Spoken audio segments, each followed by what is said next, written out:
Welcome to Sports Talk 2319. I am your host, Rashad Phillips. It's been a fantastic March Madness, fast pace. Let's get right into it. Oh, and you know, I got coaches for you. Let's go!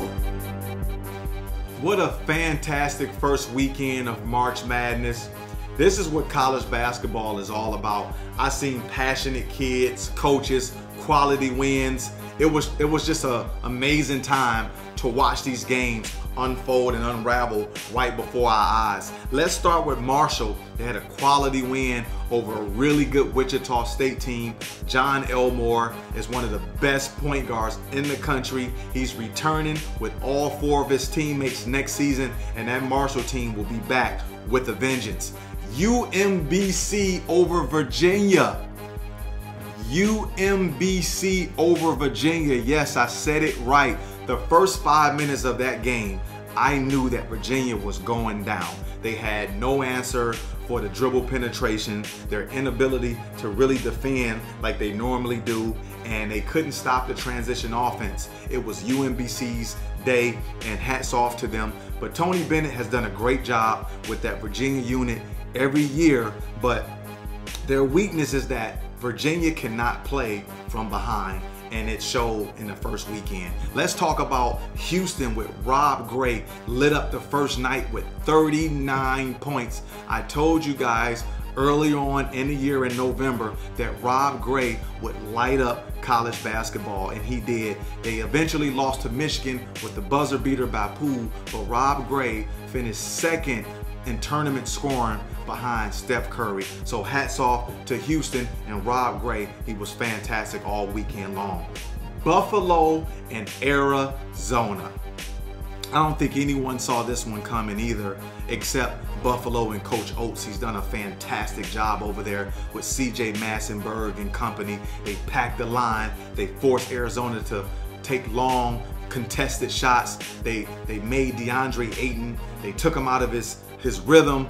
They just disrupted a lot of things from start to finish. Buffalo really played well, but they turned over and they lost to Kentucky going forward. But Syracuse in a play-in game, every year I tell my close friends this, something about Syracuse, they just barely get in, but when they get in, they start to win.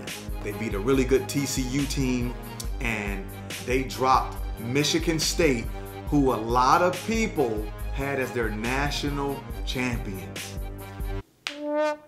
I had Michigan State winning it all. And Syracuse went to their traditional zone, and Michigan State just didn't have an answer to solve there. I believe that MSU should have moved Miles Bridges to the middle of that zone and allowed Miles to use his athletic ability and shift that defensive awareness to him in the middle. When you had him on the wing, he was easier to spot and locate, and he started hoisting up threes, and it made it really bad for him. And Jaren Jackson Jr. just had a typical freshman bad day, and Michigan State paid for it. Hats off to them. They'll be back next year with an Avengers too. Let's talk about Loyola Chicago, my team that I talked about earlier in the year. I believe that Loyola Chicago should have been ranked after they beat Florida in December. They beat Florida convincingly. That improved them to 9-1. They were 15-3 in the conference, 14-1 at home. They beat Miami, which was a really good team. They beat Tennessee, who I believe is the most physical team in the country. So they advanced to the Sweet 16 with 2 quality wins. They're 3-0 against top 25 teams, so note that. And Florida State with their win over a really good Xavier team, Trayvon Blewett, JP McCura, but Florida State has put themselves in a position all season long. They play really well together. Coach Hamilton has done a great job of allowing his kids to fill themselves out, and they came out with a Sweet 16 victory. Now that we've sped through the first weekend of March Madness, let's talk Sweet 16. Remember when we had our brackets out and we were jotting down our teams and who was going to win and how they were going to win? Well, here's my bracket. It's done. I don't need it. Let's start with Michigan and Texas A&M. This game is going to be fun to watch. Two contrasts of styles. Texas A&M looks to be healthy. They got all their guys in sync, and they look very powerful and convincing against North Carolina. But I like Michigan.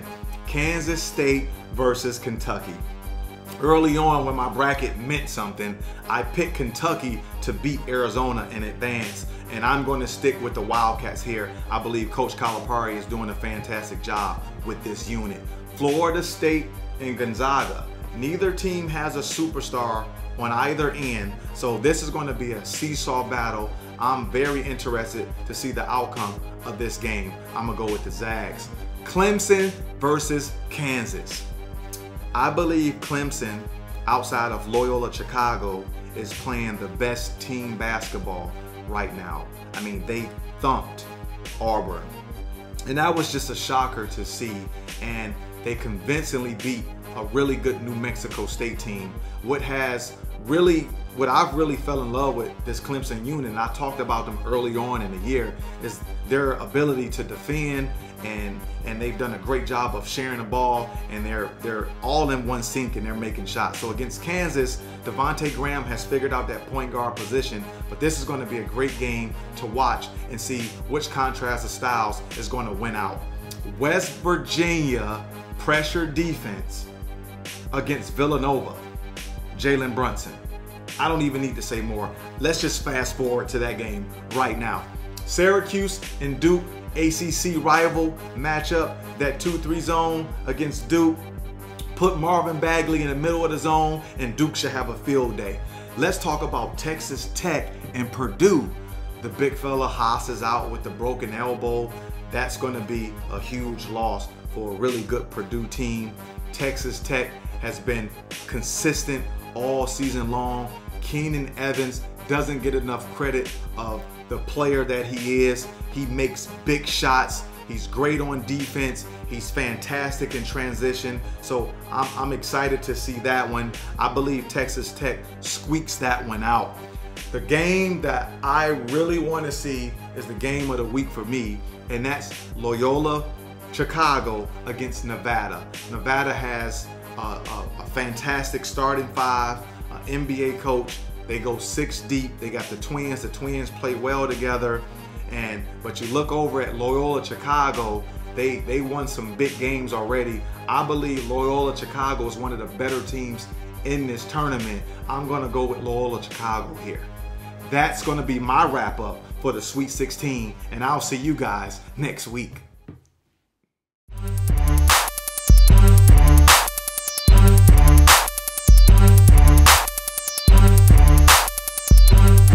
On the phone right now, I have assistant coach from Loyola of Chicago, Drew Valentine. Coach, welcome to Sports Talk 2319.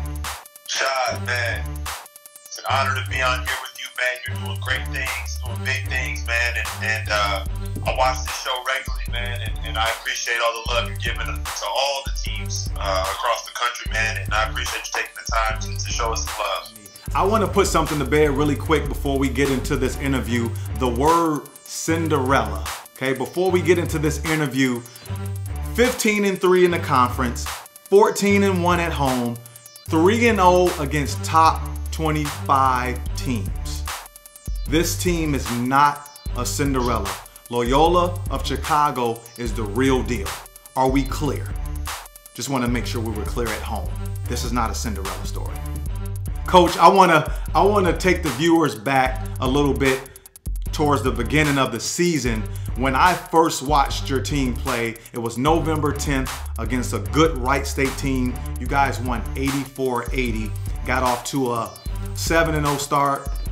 And then you were going into play at 8-1 to take on Florida. Now, I got to tell this funny story, Coach. I remember you calling me that morning when you guys got here to Florida and you left me tickets to the game.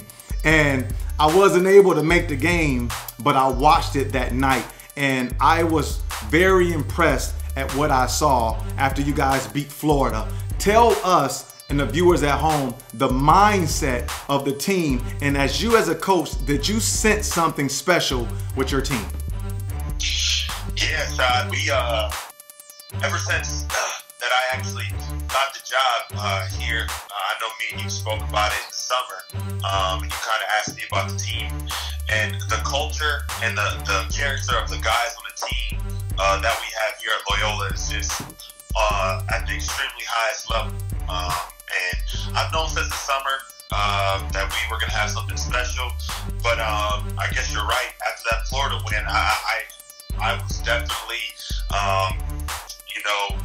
extremely excited about what the rest of the season was going to hold for us, and it kind of confirmed those thoughts to me.